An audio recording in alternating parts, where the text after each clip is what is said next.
Salam jumpa lagi bersama saya dalam studi Al-Quran. Studi kita kali ini akan membahas tentang kematian Yesus di kayu salib. Ya, benarkah Yesus itu mati? Umat Islam percaya bahwa Yesus tidak mati di kayu salib. Ini didasarkan pada wahyu Allah yang tertulis dalam surah An-Nisa ayat 157. Mereka percaya yang mati itu adalah orang yang mirip dengan Yesus. Sebelum membahas lebih lanjut, harus disamakan persepsi kita bahwa Yesus itu adalah Isa Al-Masih. Ada yang mengatakan bahwa Yesus yang mati itu Isa Al-Masih, bukan Yesus. Jelas, ini merupakan pandangan yang keliru. Ya, bagi kita, Yesus itu adalah Isa Al-Masih. Isa Al-Masih itu adalah Yesus. Ya, nah, jadi ini yang harus kita samakan persepsi kita. Nah, sekarang kita akan melihat kematian Yesus sebagai fakta iman dan fakta historis. Ya. Nah, jadi pertama kita harus tahu bahwa Yesus mati di kayu salib diperkirakan terjadi tahun 33. Nah, sekarang kita akan coba melihat ya fakta iman. Bagi orang Kristen, kematian Yesus di kayu salib ini merupakan fakta iman. Karena apa? Karena kematian Yesus itu sudah diwartakan, sudah dinubuatkan dalam kitab-kitab perjanjian lama. Bahwa Yesus harus mati. Bahwa dia nanti mati digolongkan dengan para penjahat. Dan kematian Yesus itu memiliki makna penebusan dosa. Jadi, kematian Yesus ini merupakan fakta iman. Dan fakta ini dilandaskan pada sejarah. Sebagai fakta iman, kita dapat menemukan kisah kematian Yesus di salib itu dalam kitab-kitab Paulus, Petrus, Lukas, Markus, Matius, Yohanes, dan masih banyak lain sebenarnya. Ya, nah, kita hanya menampilkan 6 nama ini saja.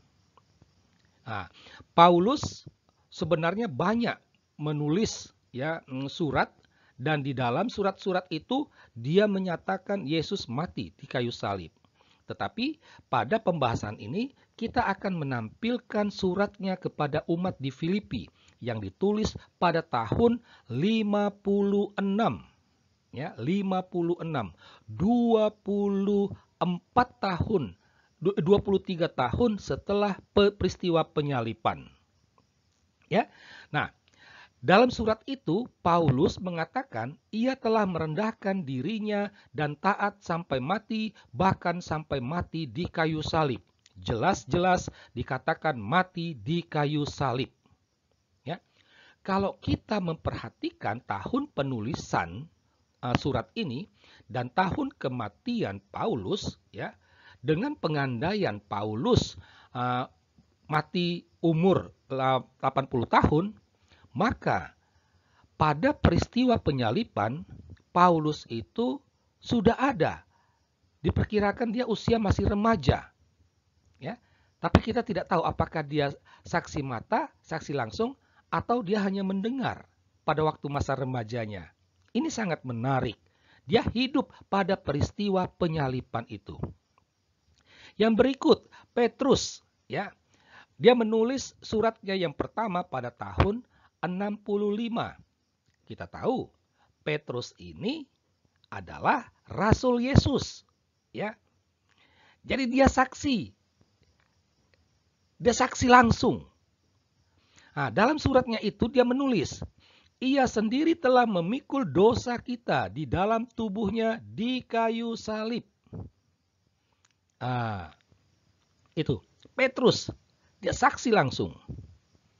Nah, ada Lukas, Markus, Matius, dan Yohanes. Mereka menulis kitab Injil. Markus menulis kitabnya pada tahun 64. Matius menulis kitab Injilnya tahun 70. Lukas pada sekitar 75 dan Yohanes sekitar tahun 90. Artinya, semua kitab yang ditulis Paulus, Petrus, Lukas, Markus, Matius, Yohanes ditulis dalam abad peristiwa penyalipan. Ya, tidak jauh dari peristiwa penyalipan Yesus. Petrus saksi langsung. Markus juga saksi langsung. Matius, Yohanes juga saksi langsung. Mereka melihat, mereka menyaksikan Yesus mati di kayu salib. Nah, kematian Yesus itu merupakan fakta sejarah, itu terekam juga oleh orang-orang yang bukan pengikut Yesus. Ya, itu. Jadi sekali lagi kita tegaskan, peristiwa penyalipan itu terjadi tahun 33. Dan fakta itu dicatat juga oleh orang-orang yang bukan pengikut Kristus, yang bukan simpatisan Yesus. Ya, kita sebut beberapa. Misalnya Tacitus. Dia hidup pada tahun 57 dan 107.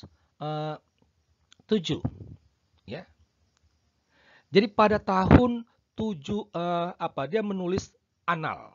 Ya, dia menulis kitabnya yang bernama Annals yang berisi kisah-kisah sejarah yang terjadi pada tahun 14 sampai 68.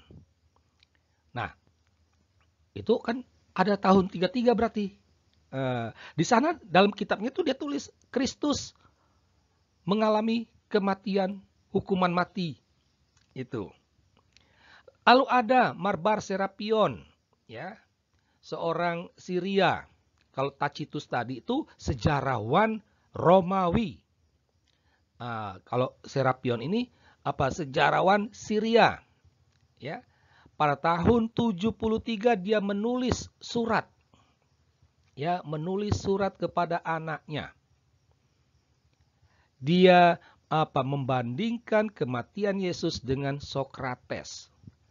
Lalu ada Flavius Josephus, ya.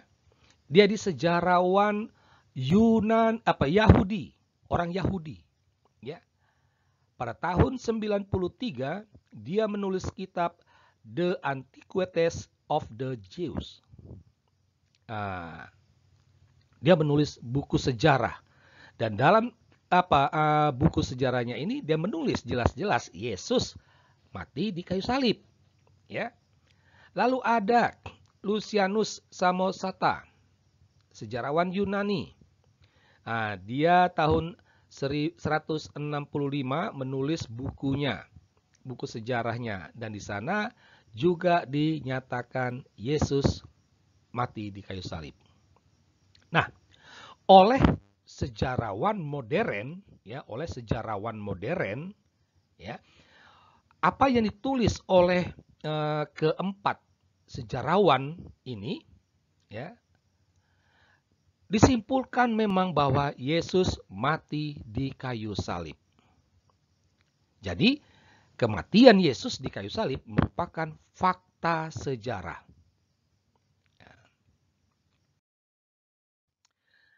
Jadi kita ulangi lagi. Ya, ada Markus, Paulus, Matius, Yohanes, Petrus, Lukas, Tacitus, Marbar Serapion, Flavius Josephus. Ya. Orang-orang ini hidup dalam abad pertama. Ya. Mereka menghasilkan kitab, ya, mereka menghasilkan kitab sejarah, buku-buku iman juga dalam abad pertama.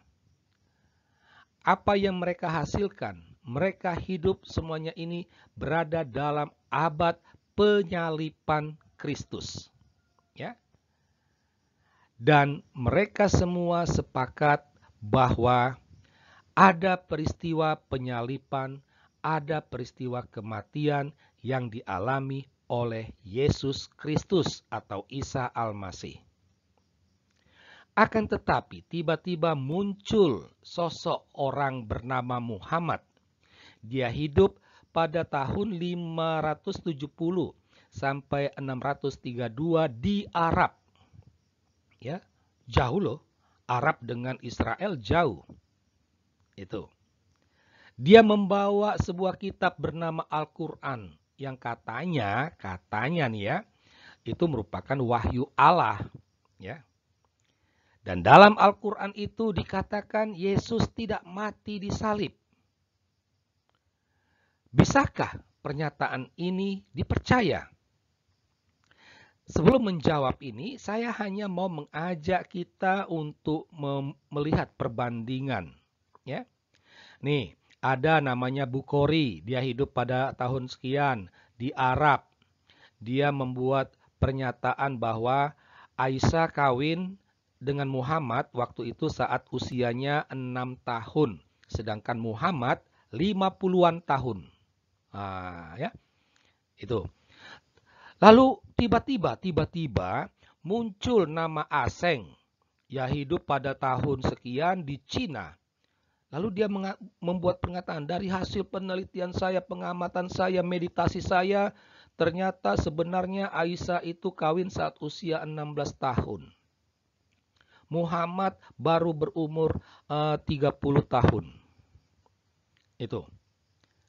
Nah, dari dua sumber ini, mana yang bisa dipercaya? Tentu bukan hanya orang Islam saja ya. Dunia juga akan mengatakan Bukhari. Contoh lain misalnya, ada Anwar, sejarawan Malaysia yang hidup pada tahun sekian. Jadi pada tahun 1975 dia membuat buku sejarah, ya, sejarah kemerdekaan bangsa-bangsa Asia. Nah, di sana ada tertulis bahwa Indonesia memproklamasikan kemerdekaannya pada tanggal 17 Agustus 45. Teks proklamasi dibacakan oleh Soekarno. Tiba-tiba muncul nama Mandros, sejarawan Yunani hidup pada tahun sekian. Dan pada tahun 2500 dia juga membuat buku sejarah, ya, sejarah bangsa Asia Tenggara. Dan dalam buku itu dia mengatakan bahwa bangsa Indonesia memproklamirkan kemerdekaannya pada tanggal 30 September 1965. Teks proklamasi dibacakan oleh Joko. Itu. Nah, dari dua sumber ini, mana yang dipercaya? Saya yakin bukan hanya orang Indonesia, tapi dunia, ya seluruh dunia akan mengatakan Anwar lah yang benar. Oleh karena itu, terkait dengan apa yang dikatakan oleh Muhammad dalam Al-Quran bahwa Yesus tidak mati di kayu salib, itu bisa dipastikan merupakan fantasi sejarah. Ya, saya hanya menggunakan istilah naraya, ya, fantasi sejarah, bukan fakta sejarah. Nah, dari sini kita dapat ambil kesimpulan, ya. Kesimpulan dengan mengajukan pertanyaan, sungguhkah Al-Quran itu wahyu Allah? Jika Al-Quran itu merupakan wahyu Allah, maka konsekuensinya haruslah dikatakan Allah itu anti sejarah dan Allah itu pembohong. Soal Allah pembohong itu seakan menegaskan apa yang ditulis dalam surah An-Nisa. Ya. Kesimpulan kedua, jika Al-Quran itu bukan wahyu Allah, maka haruslah dikatakan Al-Quran itu merupakan rekayasa manusia.